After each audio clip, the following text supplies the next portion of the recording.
उधर जैसे चौहान को पता चलता है, चौहान का सेनापति जाता भागा भागा के मोहम्मद गोरी ने आक्रमण कर दिया, दिल्ली की ओर चढ़ाई कर रहा है, भारी तादाद में लश्कर लेके आ रहा है, साथ में राजा जयचंद की फौज भी है।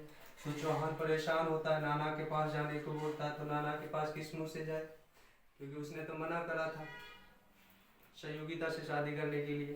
फिर भी अपना लश्कर लेके बोला कि दिल्ली में तो हम इसे नहीं लड़ सकते, हम इसे दोबारा तराइन में ही हराएंगे। उधर मोहम्मद गोरी के साथ राजा जयचंद की फौज भी थी। तराइन में दूसरा युद्ध होता है और इस बार पृथ्वीराज चौहान हार जाता है।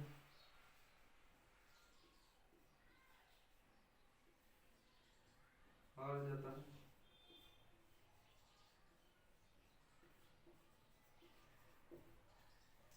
और मोहम्मद गोरी इसको पकड़ कर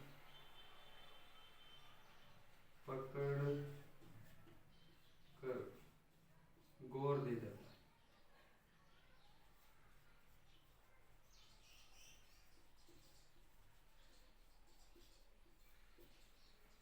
गौर दे जाता है।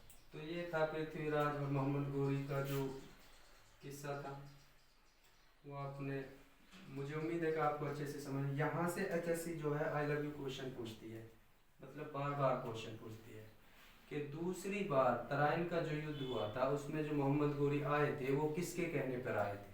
तो ये आपको सही आंसर जो है ये देखना है, राजा जयचंद के कहने पर मोहम्मद गोरी दोबारा पृथ्वीराज चौहान के से लड़ने के लिए आए थे।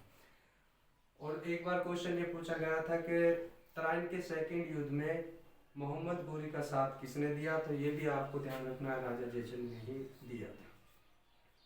ठीक है, अब ये भी ध्यान रखना है कि तराइन के फर्स्ट युद्ध में पृथ्वीराज चौहान का किसने साथ दिया था, तो जयचंद ने साथ दिया था, और गोविंद राय जो हांसी के शासक थे, और जयचंद जो थे वो गुड़वाल वंश के शासक थे। इतनी बात आपको ध्यान रखनी है।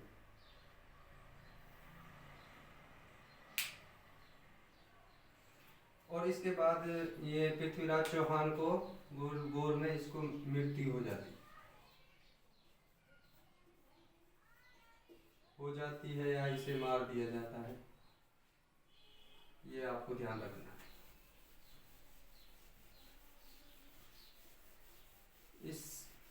इससे आगे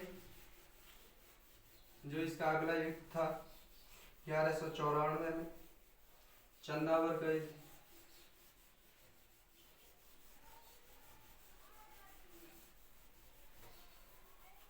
चौहान वंश का पतन हो गया था, चौहान वंश नष्ट हो गया।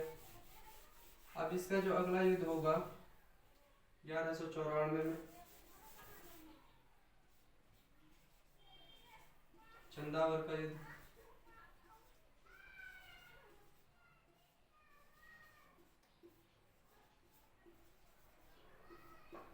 राजा जयचंद के साथ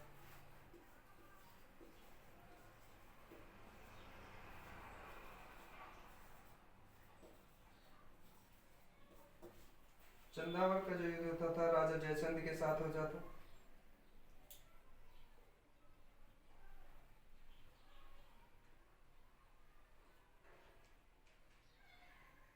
और इसे मोहम्मद गोरी जीत जाता है।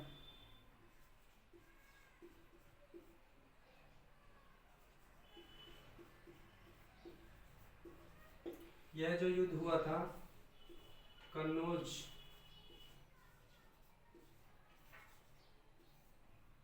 के आसपास का जो एरिया था, नियर में हुआ था, और राजा जयचंद हार जाता है। ये बात आपको ध्यान रखनी है कि मोहम्मद गोरी ने जो चंदावर पर आक्रमण किया था वो किसके साथ किया, कौन से राजा के खिलाफ किया था, राजा जयचंद जो कि हार जाता है। ये थी मोहम्मद गोरी की आक्रमण की कहानी। इससे आगे हम पढ़ते हैं गौरी वंश, हिंदुस्तान में स्थापना गौर वंश की। इसके दो दास होते हैं।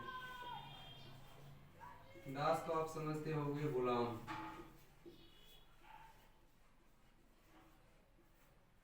एक का नाम था कुतुबुद्दीन ऐबक कुतुबुद्दीन, कुतुबुद्दीन ऐबक। दूसरे का जो नाम था कुतुब बख्तियार खिलजी। कुतुबुद्दीन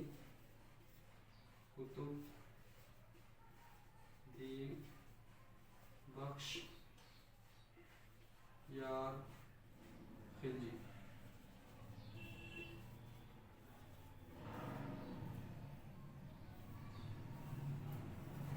अब यहाँ से दो बातें आपको याद रखनी है। जो कुतुबुद्दीन ऐबक था इसका दास था, लेकिन जब ये तराइन का सेकंड युद्ध लड़ रहा था तो ये मोहम्मद गोरी के साथ था। और जो कुतुबुद्दीन बख्तियार खिलजी था ये वो इधर इसका जो राजा था वो तो पृथ्वीराज चौहान के साथ युद्ध में शरीक था, और ये क्या कर रहा था, ये बंगाल को जीतने के लिए गया था और बंगाल को जीतता है।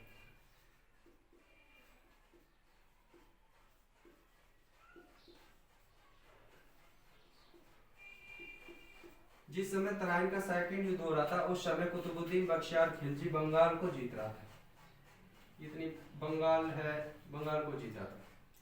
इसके बाद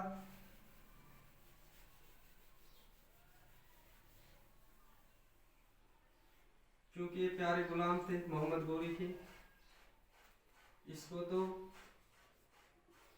दिल्ली सल्तनत का एरिया दे दिया जाता है। वहां इसको ये भी मिटा देते हैं एक बार।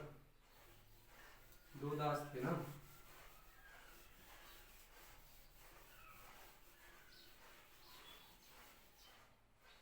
एक तो था कुतुबुद्दीन ऐबक,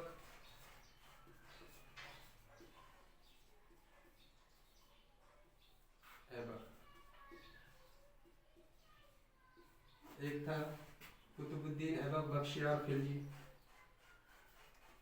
बख्तियार खिलजी।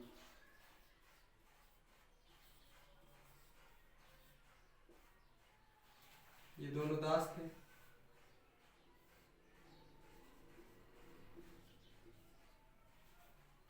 इसको तो दिल्ली सल्तनत, दिल्ली का शासक बना दिया जाता है।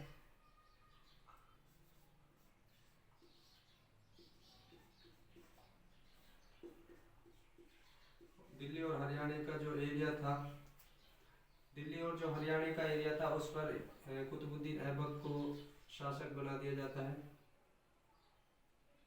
उस एरिया पर यह। और इसने बंगाल को जीता था तो इसे बंगाल का शासक बना दिया जाता है।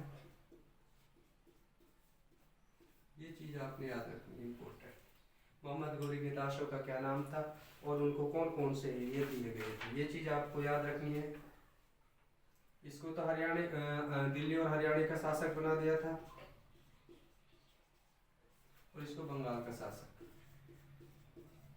ये बात आपको याद रखनी है। एक बार किसी ने पूछा था मोहम्मद गोरी के साथ आए दो गुलाम थे, उनका क्या नाम था। एक तो कुतुबुद्दीन ऐबक था, एक था कुतुबुद्दीन बख्तियार खिलजी, ये दो। और ये कहाँ के शासक बने थे तो ये भी आपको याद रखना इम्पोर्टेंट है। एक बख्तियार जो खिलजी था बंगाल का शासक बना था, और कुतुबुद्दीन ऐबक दिल्ली का शासक बना था, और मोहम्मद गोरी वापस चला जाता है गौर।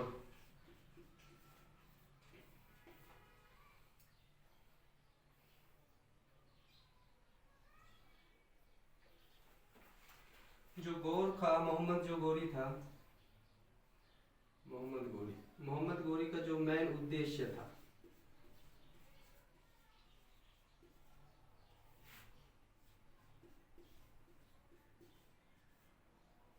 भारत पर आक्रमण का उद्देश्य,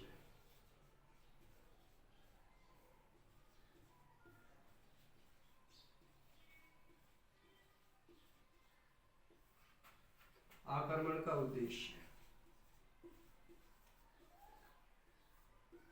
साम्राज्य स्थापित करना।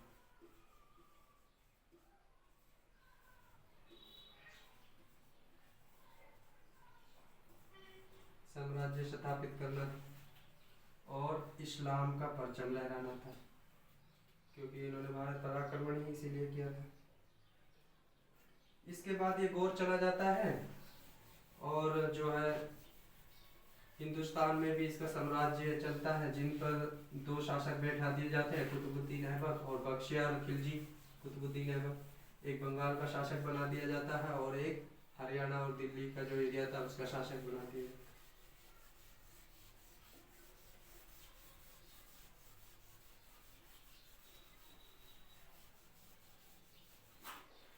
उसके बाद 1205 में खोखरा विद्रोह होता है।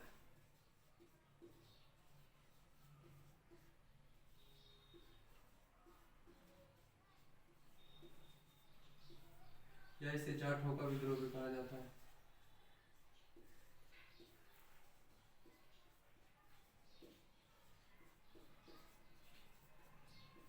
याद रखना है 1205 में खोखरा विद्रोह या जाटों का विद्रोह होता है, जिसे दबाने के लिए मोहम्मद गोरी आता है। जिसे दबाने के लिए मोहम्मद गोरी आता है और मोहम्मद गोरी की उस युद्ध में, उस विद्रोह में मृत्यु हो जाती है।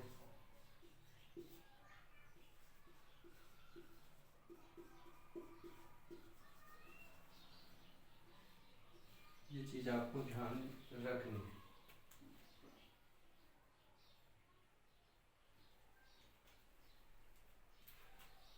उसके बाद 1206 ये जो युद्ध था खोखरा विद्रोह तो जो था 1205 से 1206 तक चला था।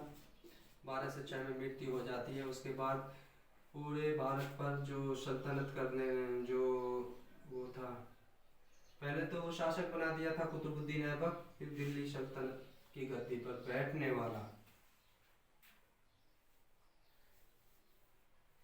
जो कुतुबुद्दीन ऐबक था। 1206 के बाद मोहम्मद गोरी की मृत्यु हो जाती है तो कुतुबुद्दीन ऐबक दिल्ली सल्तनत की स्थापना करता है 1206 में। कुतुबुद्दीन ऐबक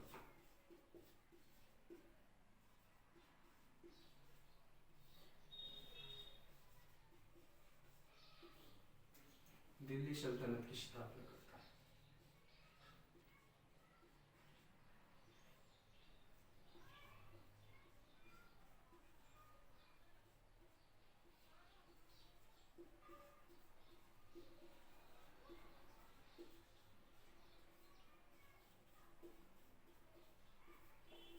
ये चीज़ आपको ध्यान रखनी है। कल जो हम पढ़ेंगे वो पढ़ेंगे दिल्ली सल्तनत, कुतुबुद्दीन ऐबक। और जो ये कंटेंट हम आपको पढ़ा रहे हैं ना, आप 100% श्योर होके ये पढ़ लेना। एक भी क्वेश्चन इंडिया जीके से बाहर आ जाए तो कहना। हर एक चीज को डीपली गहराइयों से लिया गया है। पढ़ा कैसे रहे हम वो चीज मायने नहीं रखती, पढ़ा क्या रहे हैं वो चीज मायने रखती है। आपको जो पढ़ा रहे हैं 1 नंबर श्योर है। इसके बाद आज की क्लास हम यही खत्म करते हैं। कल जो हम पढ़ेंगे दिल्ली सल्तनत पढ़ेंगे, ये आपको याद रखना है। आज के लिए बस इतना ही। Bye bye, goodbye. एक हाँ, जाते समय चैनल को सब्सक्राइब कर दो यार, तुम्हारा क्या जाता है, हमको मोटिवेट मिलता है। हम चाहते हैं कि हम जो पढ़ा रहे हैं, हमारे पास जो ज्ञान है वो तुम्हारे पास जाए और किसी और के पास भी जाए। तो लाइक, कमेंट और शेयर। अगर कोई इशू है किसी चीज़ को लेके, कोई प्रॉब्लम है तो आप कमेंट कर सकते हैं। ठीक है, बाय। आज के लिए इतना ही।